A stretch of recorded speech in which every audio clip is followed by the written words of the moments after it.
suami yang selalu menyakitkan hati istri.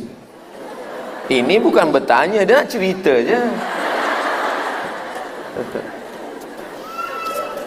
Bila suami puan selalu cakap kasar, sumpah serapah, hamun, caci maki, tumbuk, tinju, pukul, muka biru, kaki patah, maka jangan pertahankan, kerana hidup hanya sekali. Buatlah untuk beribadah kepada Allah.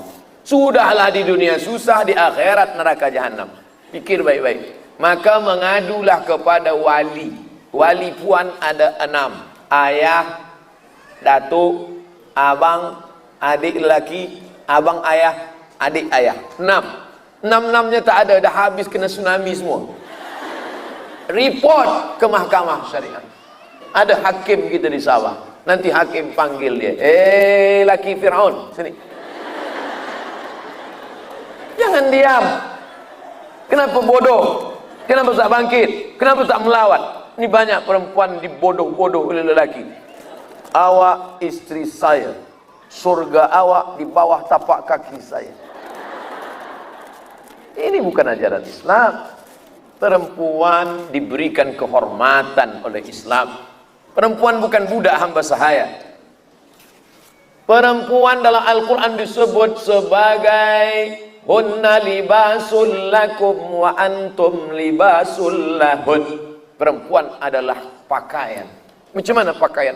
Pakaian yang menutup diri. Abdul Somad berani bagi tazkirah ini karena pakaian. Ada sorban, ada perempuan yang menutup dia. Dalam hadis pula perempuan itu dikatakan khuliqatil mar'atu min dhila. Perempuan itu dari dhila, tulang rusuk yang bengkok. Di balik tulang rusuk ini ada jantung berdegup. Mana yang lebih hebat? Mana yang lebih kuat? Jantungnya apa tulangnya? Tulangnya. Kalau tak ada tulang, hancurlah jantung. Jantung hari ini terjaga. Bila ada aksiden, lalu kemudian orang jatuh, maka jantung dia tak luka sebab ada tulang. Maka perempuan dari tulang yang bengkok, tulang itulah yang menjaga. Tapi jangan silap, tulang ni bengkok. Idza akhadta aqamtaha kasartaha. Kalau kau paksa dia nak lurus, dia akan patah. Tapi kalau kau perturutkan, dia pula bengkok. Maka banyak lelaki yang memperturutkan perempuan ni lelaki bengkok. Oleh sebab itu maka perempuan jangan sampai mahu dicaci maki, disumpah serapah. Ini tak betul. Dia mesti diingatkan tentang lelaki. Maaf, ini masalah fiqh, mungkin tak beradab, tapi saya bacakan jugalah. Haid tak tentu. Selang beberapa hari berhenti, lepas tu datang lagi. Haid paling lama 15 hari. Lebih daripada 15 hari namanya istihadah. Bila dah sampai 15 hari mandi macam biasa, hadas besar, lepas itu tetap sembahyang. Maaf cakap, jangan berwudu sebelum azan.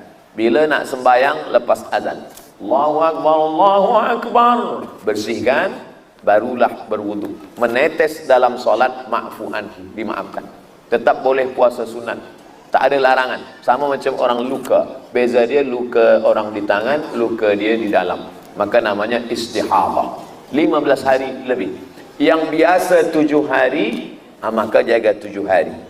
Bila berhenti pada 6, dia mandi, lepas itu dia salat, lepas itu datang lagi, maka sebenarnya yang dipakai adalah yang biasanya 7. Biasa 8 sampai kepada 15. Lebih dari 15 istihadah. Bolehkah baca Quran dalam keadaan ada cairan di pakaian, mazi? Baca Quran tidak mesti ada syarat toharah pada pakaian.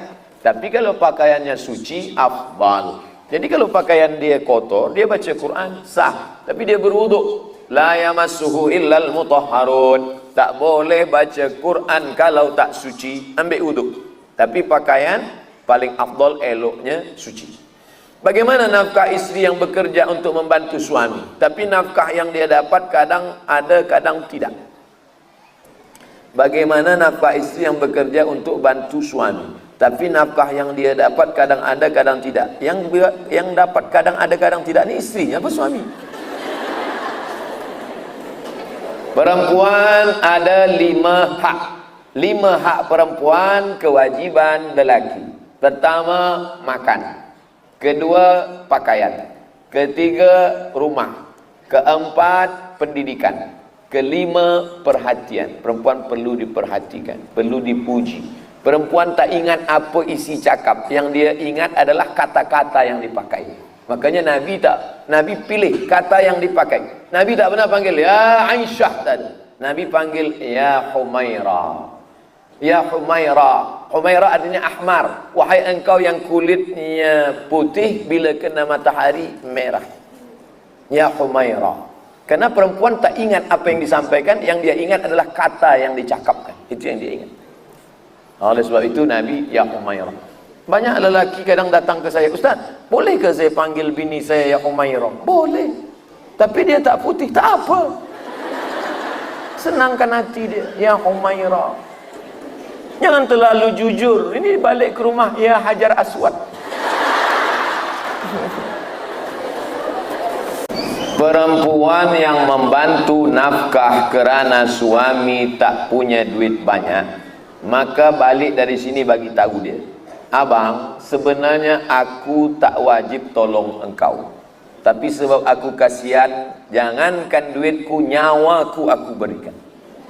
Tapi kalau engkau macam-macam, tapi jangan lupa, perempuan juga boleh bekerja kerana izin dari suami. Bila dia tak bagi izin, izinkan aku nak kerja, selangkah engkau keluar neraka jahanam tempat. Kalau aku bagi 50%, pergilah. Oleh sebab itu maka mesti ada bekerja sama. Wa ta'awanu al-mu'minun, perempuan, wal mu'minat, laki-laki, wal mu'minun, laki-laki, wal mu'minat, perempuan, ba'duhum awliya'u ba'd, mereka saling tolong menolong. Tolong. Saya nak minta Ustaz doakan kesihatan ibu saya, boleh mengidap kanser. Nanti di akhir majlis kita sama-sama doakan semua, mudah-mudahan Allah berikan kesihatan, Allah bagi anak soleh-solehah, penghafal Quran, dijauhkan dari segala musibah. Nanti di akhir majlis kita sama berdoa. Saya punya anak angkat lelaki sudah akil baligh. Apa hukum menunaikan umrah haji sekiranya tinggal sebilik? Bagi puan yang tak ada anak, bila nak ambil anak angkat, ambil anak saudara yang lelaki. Kerana anak saudara lelaki puan punya saudara, dia ada anak lelaki, ambil dia, itu mahram. Kalau anak perempuan, ambil anak perempuan dari anak saudara suami. Suami puan ada anak saudara dia perempuan, ambil, itu mahram bagi dia. Jangan ambil anak orang lain kerana tak mahram. Ambil anak laki orang lain, tak mahram. Lebih berbahaya lagi, ambil anak perempuan orang lain. Pertama anak angkat, lama-lama jadi bini angkat. Banyak terjadi. Oleh sebab itu maka bila dah terjadi macam ni, dia dah besar, dah lajang, dah belia, macam mana Ustaz? La yakhluwanna rajulun ma'amra'atin illa ma'adhi mahramin. Jangan berdua-dua bila tak ada mahram. Yang kedua, jangan tunjukkan aurat sebab dia ajnabi. Tapi dia dah macam anak saya, dia dah macam adik saya. Berawal dari macam, berakhir dengan macam-macam. Jaga, mesti kena jaga. Setan sampai hari ini belum pencen lagi. Suami saya seorang mu'alaf, memeluk Islam kerana menikahi saya. Persoalannya, beliau tak mahu mengikuti ajaran Islam walaupun beliau percaya ada Tuhan. Bagaimana saya mahu meyakini beliau dan seterusnya mengajak dia mendalami? Hai mu'alaf, mudah-mudahan dia menonton. Engkau nikah ini kerana Allah. Yang sebelumnya haram kau fikirkan haram, kau ingat-ingat haram, kau tengok menjadi halal kerana Allah. Umur engkau pun tak lama, malaikat maut dah lama mengintai-intai engkau mu'alaf. engkau akan mati dimakan cacing tanah, hartamu tinggal, duniamu tinggal. Maka yang kau bawa menghadap Allah adalah syahadat la ilaha illallah Muhammad Rasulullah. Salat engkau, ibadah engkau, taubat kepada Allah Subhanahu wa taala. Adapun perempuan yang sudah punya suami mualaf, sabar. Yang kedua Ustaz, sabar. Yang ketiga Ustaz, sabar. Berdoa tiap-tiap malam. Sedangkan Asiyah sabar lakinya Fir'aun, apalagi cuma laki mualaf. Sabar. Nanti pun kita doakan mudah-mudahan Allah balikkan hati dia menjadi orang yang soleh. Susahkah Allah membalikkan hati orang yang tak sembahyang menjadi sembahyang? Mudah. Innama amruhu idza arada syai'an ayakula lahu kun fayakun. Senang aja Allah nak balikkan. Lalu kenapa Allah tak buat suami saya taat? Ujian. Ada orang ujian imannya sakit, ada orang ujian imannya susah. Puan diuji Allah dengan satu mu'allaf.